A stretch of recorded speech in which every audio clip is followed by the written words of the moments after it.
The pit, the abyss. It was always there. At least, as far as I can remember. The first time I heard its call, it was subtle, almost unnoticeable. My mother was reading her pick and choose verses from the book, looking back up at me after each reading with an expectant look in her eyes. She tried so hard to belittle me, scolding me on how wrong it was to like men, but I was never swayed. Still, the call grew stronger every time she sat me down for her dogmatic ramblings, but it would only show itself to me later on in life. Not once did I believe she became a Christian in good faith. The way I see it, she only did so as a way to excuse her more toxic behaviours. It's no wonder I got into my first real relationship during college, since it was the first time I was really free from her endless remarks on my so-called dirty ways. I don't know exactly what went down in the time I was away, but after dropping out of engineering and coming back home, my parents were already living apart with divorce papers in order. And, like a pattern propagating in time, Eric told me that us, wouldn't work out. My attachment blinded me to how shallow Eric was. He never said anything outright, but it was obvious how he saw me as lesser than himself. My mum said that if, after finishing my engineering course, I still wanted to pursue carpentry, then I would have the skills required. I guess she hoped I'd set my focus on greater horizons, but it didn't help me achieve anything. It was better living with just my dad. He helped me through it all, but it's always such a slippery rut I found myself in. I still dreamed of being a carpenter, but even he could see that I wasn't in the right state of mind to start a whole business. We ended up deciding that I would apply for some bog-standard transient jobs in the aim of saving up money for a carpentry course. That never really happened. At 19, I started working at an office, spreadsheets, emails, that kind of stuff. 4 years later, Dad first started showing signs of early onset dementia. At 54. It's such a hopeless feeling to watch your father degenerate into a confused mess. And looking back, I think it would have been better if he was struck by a heart attack. After 2 more years, I was up one raise and down everything else. It was January when the pit first revealed itself to me, a late weekend night of remote overtime, the only way I could afford the ever-rocketing living costs. The work was harsh, mind-numbing, and I kept having to go back to fix mistakes over and over, my tired mind fucking it up, as it always did. My feet were cold to the point where I could barely feel them, even when I tried moving and wiggling my toes around. I knew I was moving my feet, but there was no feeling. I looked down to see that, where the navy carpet had been, sat a circular hole in the floor. Almost perfect, but not. A gaping pit, walls of masterfully carved black stone, that descended into thick blankets of darkness. I forcefully pushed myself away from the desk, tumbling off my chair, then crawled over to the edge of the hole. As I peered over the crevice, the only sound was a low breeze. A cold, earthen breath I imagined blowing throughout the tunnels of a cave. You know that feeling? The call of the void. The subtle tug towards one step into nothing. I felt it. Only the rejection of the idea that usually followed just wasn't there. It didn't scare me, only continued to pull me in. Gazing down into it, the knots in my stomach, pulled tight by the years, came loose. An unrestrained warmth took over my body as the pit seemed to strip away the weight on my heart, accepting the burden for itself. Before the thought of toppling into the abyss took over entirely, my phone buzzed on the desk, breaking my trance. It was Eric. Eric? What's up, man? Why are you calling so late? Stop with the messages, Porter. I get you're sad and all, but can you, take it somewhere else? I'm with someone else now, and I don't want you stirring up any shit." I looked up to the shelves above my desk for a moment, at the picture I had of Eric and myself at college. It was pathetic. Years had passed, and I still couldn't let go. "Hello? Tell me you understand." I brought myself back and replied, "Yeah, sorry, Eric. Just hoped you might be able to stay friends at least." "Well, not if you go on like this. Thanks, I guess." He hung up, leaving me standing there like an idiot. Well, that I was. The silence that replaced his voice rang in my ears, mocking me, and when I looked back down to the floor, the hole was gone. It left an emptiness in my chest that could only be made whole again by looking down into that dark abyss. The gentle breeze from that pit followed me. I heard it inside, outside, day or night, sometimes loud and present, other times so distant I thought it was just the wind. Not really an earworm, though. It felt more like a reminder, making sure I didn't forget about the tunnel. Later that week, I was in for work. Only half an hour after getting in, Dennis, my manager, called me into his office. Some bullshit about underperforming. I wasn't really listening, to be honest. I rightfully disagreed, not out loud.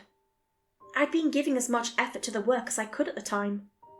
He won't be hearing this, so fuck you, Dennis. Your job is to manage, not to call in anyone you can get and sneer down your nose at them. Arsehole. I nodded to whatever he said and left his office. My stomach churned. What was I meant to do? Work harder than I already was? I excused myself to the toilet, needing to steady myself. A spiral was already corkscrewing its way down my spine. I locked myself in one of the stalls and let my forehead rest against the door. Trying to calm your nerves can make things worse when you're on a tight schedule. How long could I stay here while also making sure my papers for the day would all be done by 5? I turned around to see that, in lieu of a toilet, was the pit. How long had it been there, waiting for me? There was no spike of adrenaline. No. Dopamine, if anything. It had come back to see me, like it said it would. The fluorescent bars began to fade away as I fell to the floor, and so did the smell of floor cleaner and poorly masked piss. My hands pressed into the cheap, sticky laminate floor as I lowered my face down into the abyss. The cold whispering of air had changed. It sounded faintly like a whistle, distant but growing clearer. It was so alluring. A lullaby crafted for me, and no one else. My arms reached down into the hole, pulling me further and further in. The darkness extended deep, deep down. I was on the 5th floor, yet I could see no end to its depth. In that thick, heavy shadow, something moved upwards. Pale, angular, limbs too numerous and erratic to count. This would be my guide to wherever that pit led. To somewhere better. Peace and tranquility. Karen is a misunderstood fellow. He only wishes to lead the dead to where they belong. The melody was clear now. It was bittersweet, like reminiscing on bad choices, but accepting that the past is the past. The words to the tune came from my own mind, and I found myself whispering, one step into the dark. Light hides just beyond. No one will know, even dear old Pa. Here is a peace for which you long. It was right. Who would know? And who would care? My mum, wherever she is, would likely be indifferent, and my dad would soon forget all about me. I clearly wasn't a valuable asset to the company either, and Eric would be happy to never hear from me again. As the blurry thing in the pit grew closer, the song grew louder, all else falling away. The gentle breeze whipped up into a gale-force tempest of cold air that seemed to wrap around me, like tendrils, and pulled me in further. I reached out my hand to meet my guide halfway, when the ear-splitting bang of the bathroom door jolted me back to reality. Did I really want this? Was it really better on the other side? Whatever that thing was, approaching rapidly. I didn't want to know. I didn't want to meet it. Porter, you in here? Boss says the papers need to be done and signed by 4, so hurry the fuck up, yeah?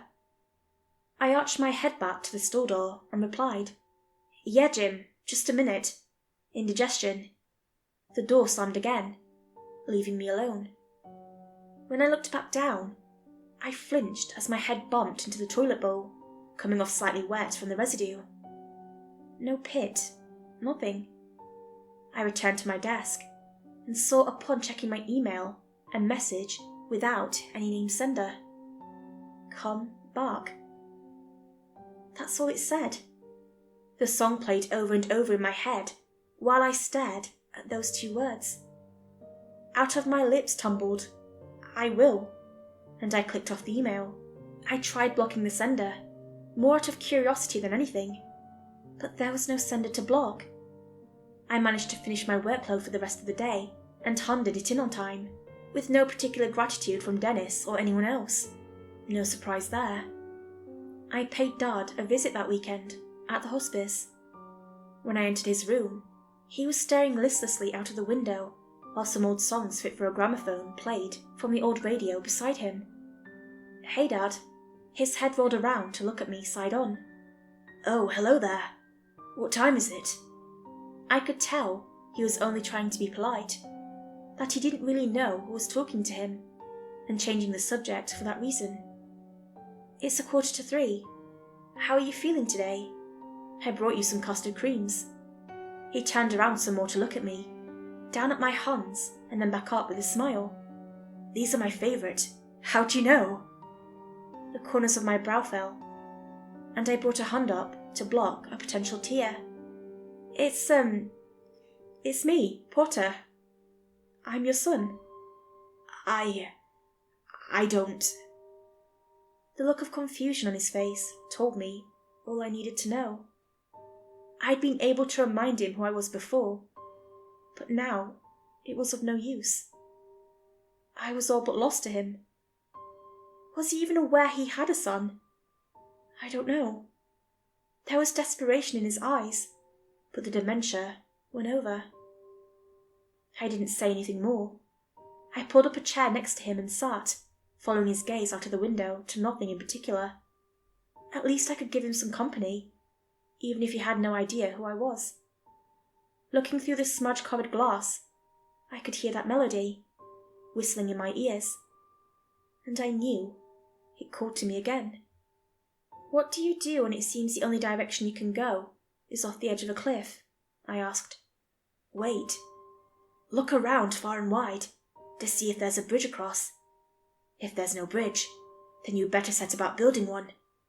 Doesn't have to be rigid either, just strong enough for one crossing." The lucidity in his answer shocked me for a moment, and I understood what he meant, but I also couldn't grasp why I'd still think that, when he was so lost and hollow like this. What if the bridge collapses halfway across? Bridge? I sighed. Never mind. I stood, pulled the chair back to the corner, and left Dad with his biscuits. Was that it? Had he forgotten all about me? The questions weren't answered as I walked out of the room. They say you die a second time when your name is spoken for the last time. If I died that night, I'd have already died twice. Not figuring in the people at work, because fuck them. Dad wouldn't be any the wiser, and Mum wouldn't care. Nor Eric. My sleeve was damp by the time I got home, wiping away tears so I could actually see the road. I don't know why I cared anymore. Perhaps I didn't want anyone else to get hurt. I unlocked my front door and went into the house. A cold and empty place that I called home. My whole body ached with anguish as I climbed my way up the dark staircase. I couldn't sleep, of course. Why would I be able to? A good night's rest wouldn't make Dad better. It wouldn't make Eric come back, and it wouldn't help me become a carpenter. I couldn't even cobble the pieces of my life back together, let alone wooden joists or ply sheets. Slumped in the chair at my desk, I looked up at the shelves above.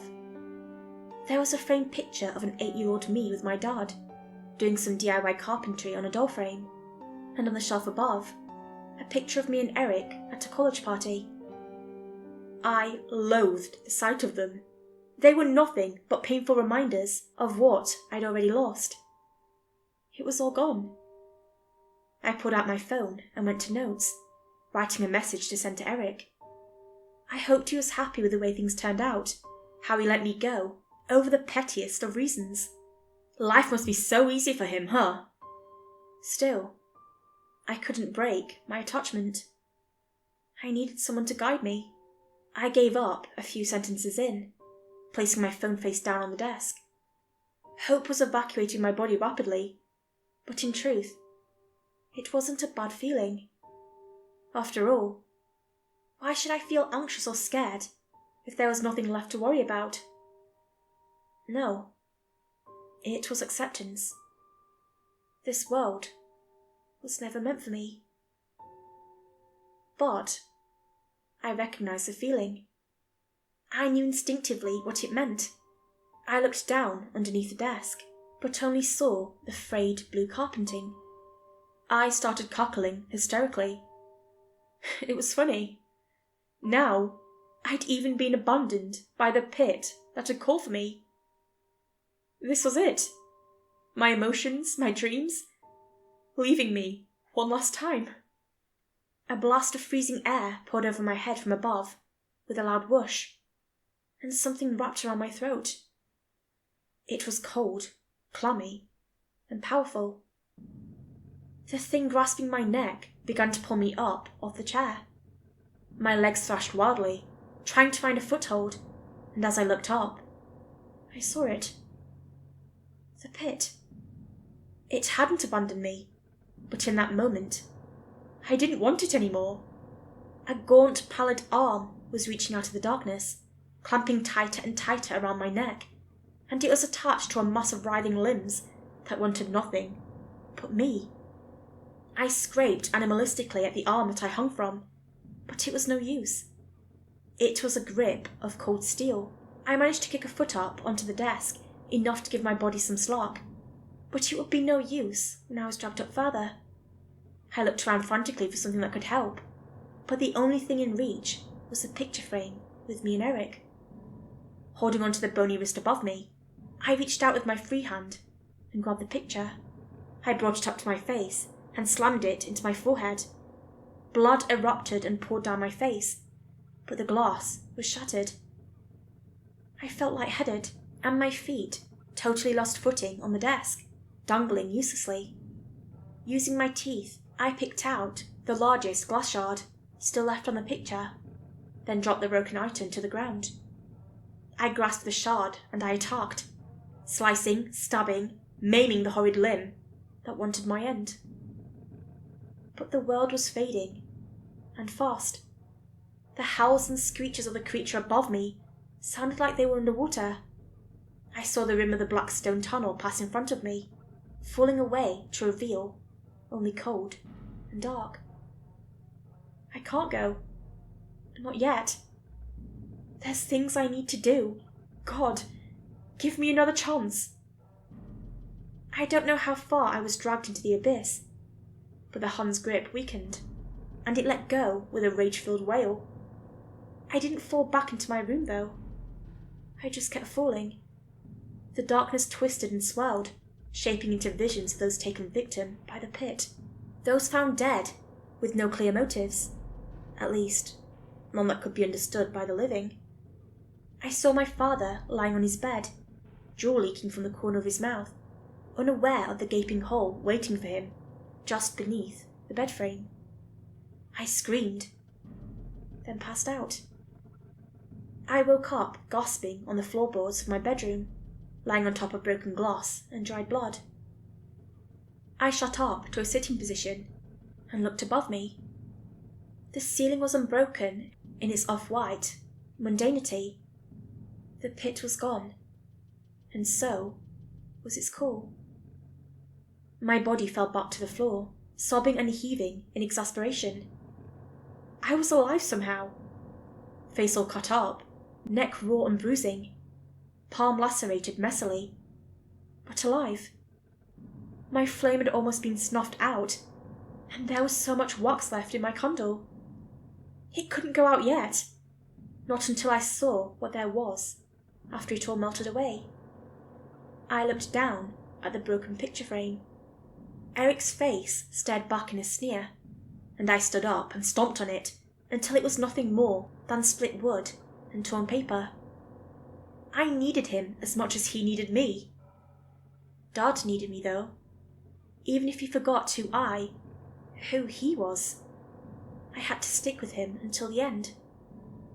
I couldn't just leave without him. I'm looking out of the window at the first rays bursting from the horizon. Their warmth spills across my face, and with the warmth is calm. Different to the calm brought by a total loss of hope. Because there is hope. I don't know what for, but the fact that it's there is all I need. If the pit calls to you, please think about what you're doing. It lies. There's no light past the shadows. It stays dark and cold, and there is no salvation. I can't claim to know what the thing down there wants, truly, but it doesn't care about you. Sitting here now, heck, the sunrise looks just a little bit prettier than before.